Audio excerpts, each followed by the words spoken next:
My story with alcohol is not one of hitting a dramatic rock bottom. There was no single catastrophic event that forced me to change. Instead, it was a slow, creeping realization. It was the quiet erosion of my own self-worth, one glass of wine at a time. For years, I believed I had it all under control. I was successful in my career. I was a loving mother and a dedicated wife.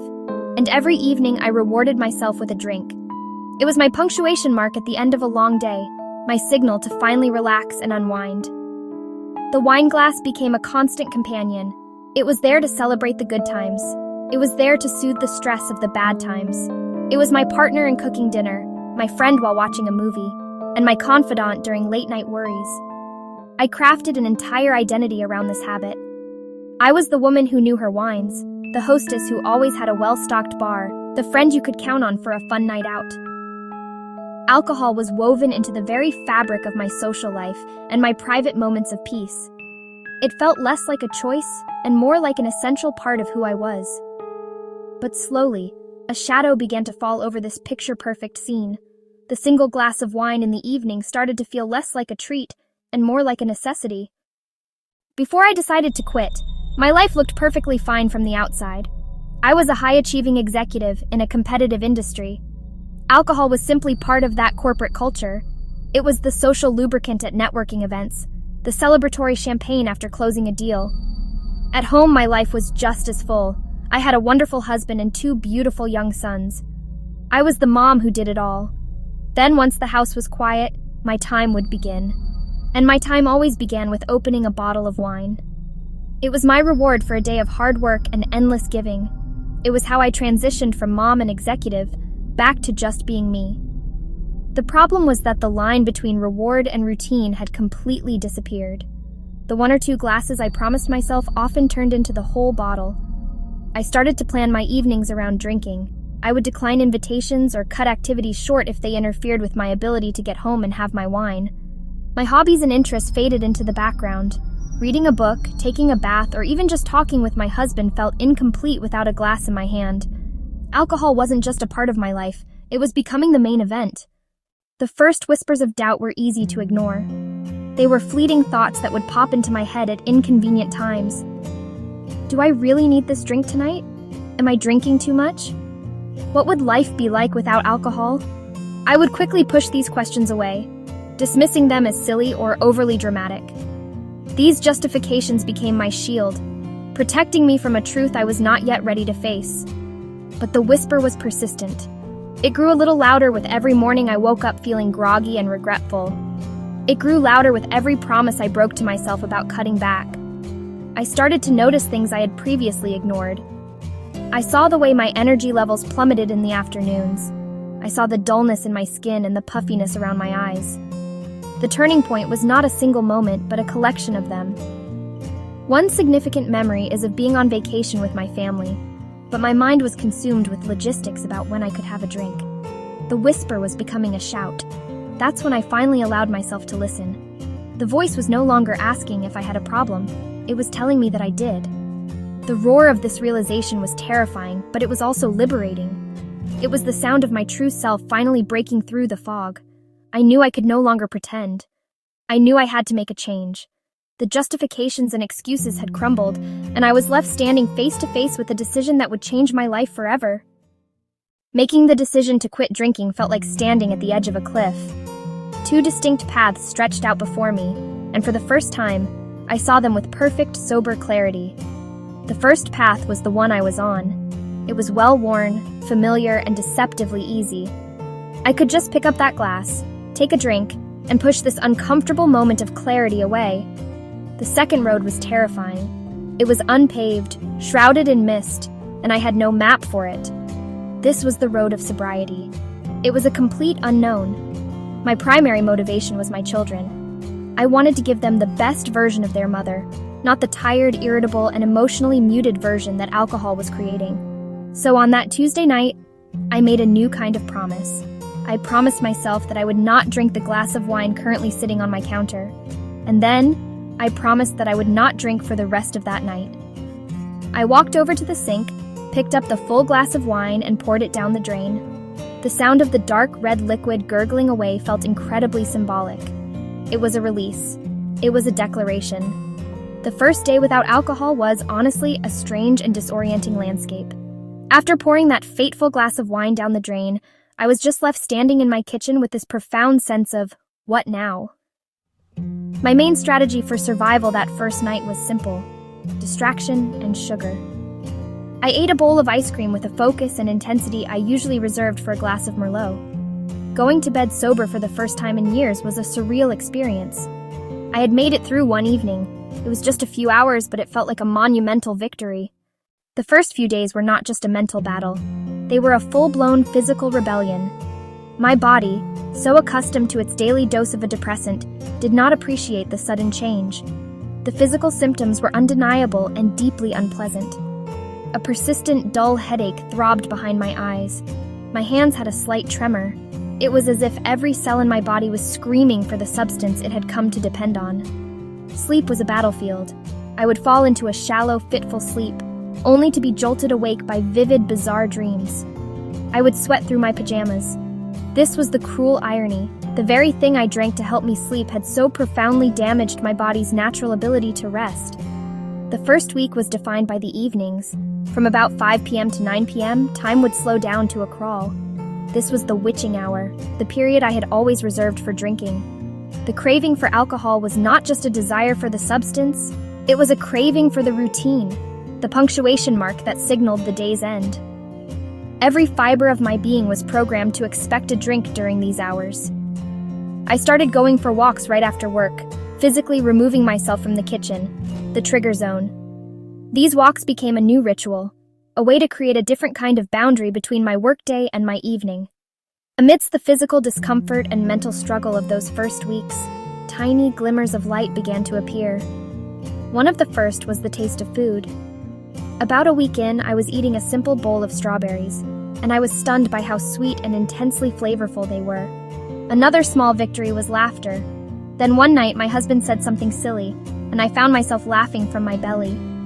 It was a genuine, unforced, completely sober laugh. It was a revelation. The money I was saving was another tangible reward.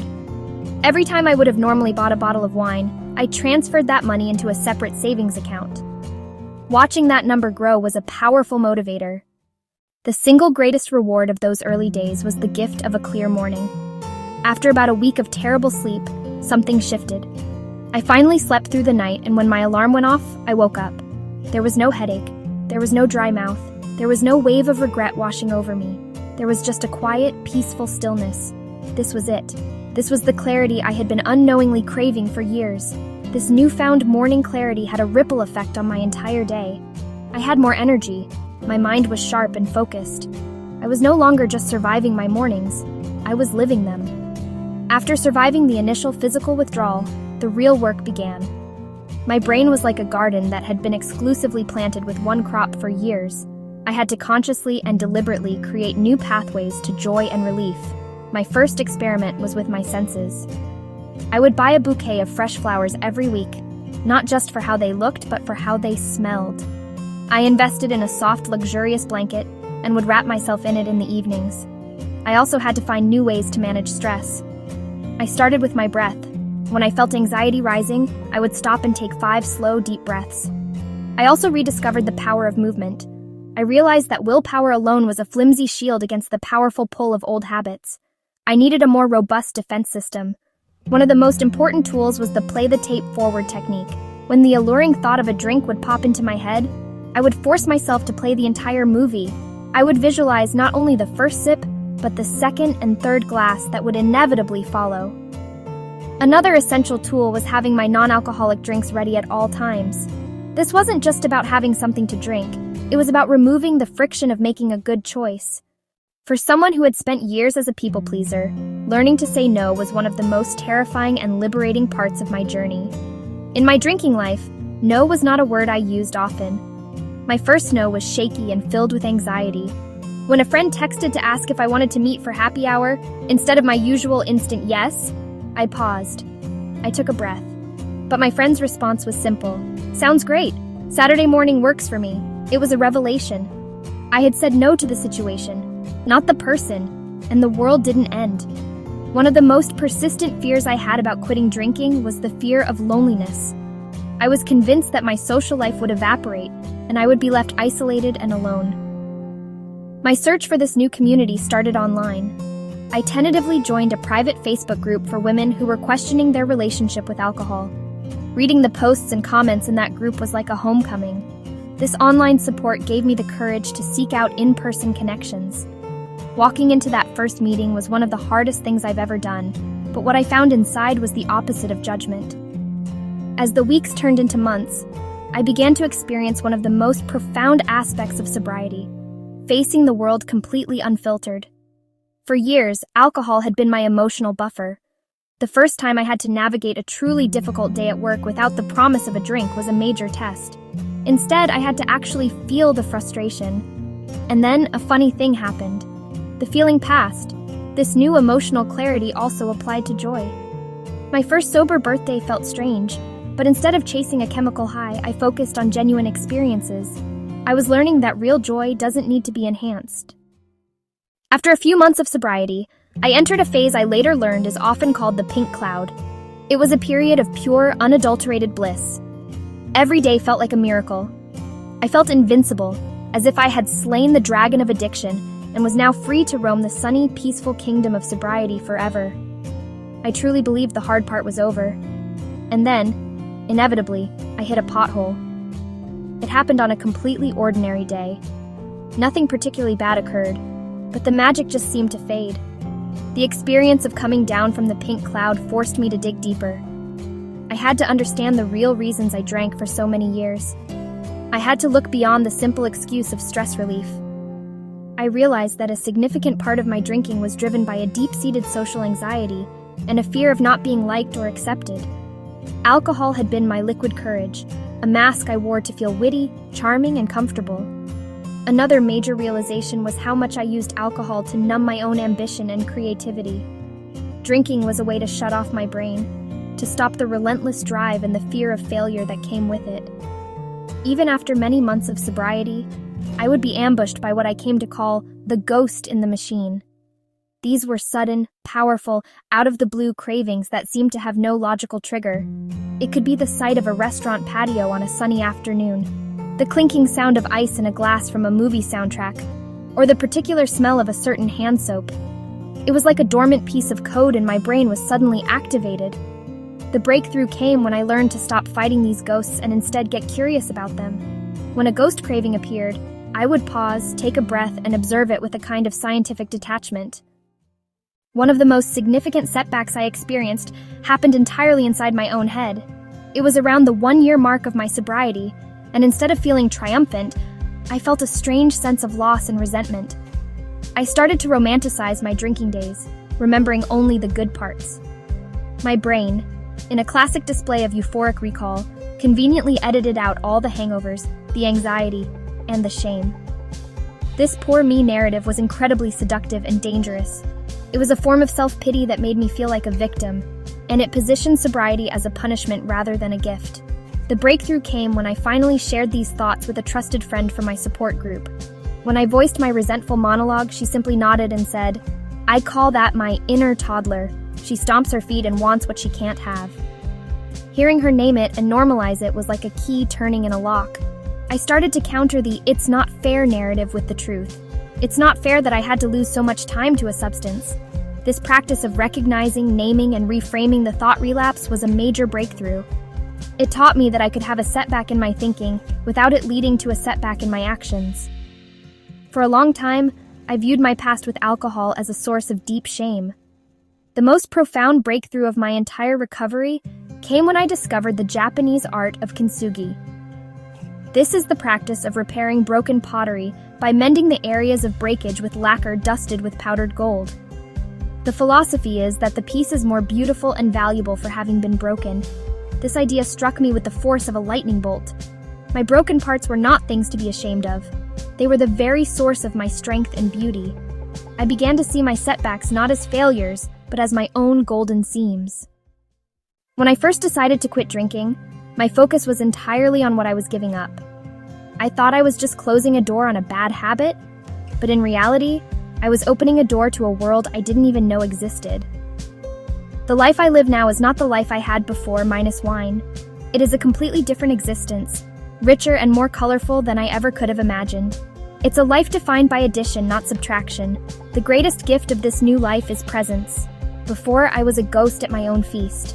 Now I am fully here. I experience moments with a depth and clarity that still takes my breath away. This presence has allowed me to rediscover who I truly am. For so long, my identity was intertwined with alcohol. When I stripped that away, I was terrified there would be nothing left. Instead, I found the real me. I discovered that I am naturally creative, that I love early mornings, that I have a quirky sense of humor that doesn't need liquid courage to emerge. I am more confident, more resilient, and more compassionate than the person I was when I was drinking. Living this life I didn't know I was missing is a daily source of gratitude. It's not a life free from problems, but now I have the capacity to handle it all with a clear mind and an open heart. When people think about the benefits of quitting alcohol, they often focus on the obvious ones. No more hangovers, weight loss, better skin, and saving money. And yes, those things are absolutely wonderful. But the most profound benefits are the ones you can't see. One of the greatest is the return of self-trust. Another incredible benefit is a dramatic increase in mental and emotional capacity. Perhaps the most precious lasting benefit is the peace. I am talking about a deep, abiding sense of inner calm that comes from living in alignment with my own values. This has brought a quiet stillness to my soul that no substance could ever replicate. If you are reading this and find parts of your own story reflected in mine, I want to offer you a few words of encouragement. First and foremost, please know that you are not alone. Please release yourself from that shame. This is not a moral failing. My second piece of advice is to approach this journey with curiosity instead of judgment. The real change happened when I shifted my mindset from "I have to stop" to "I wonder what would happen if I did." Third, I encourage you to find your tools and your people. You do not have to do this with white-knuckled determination alone. Connection is the opposite of addiction.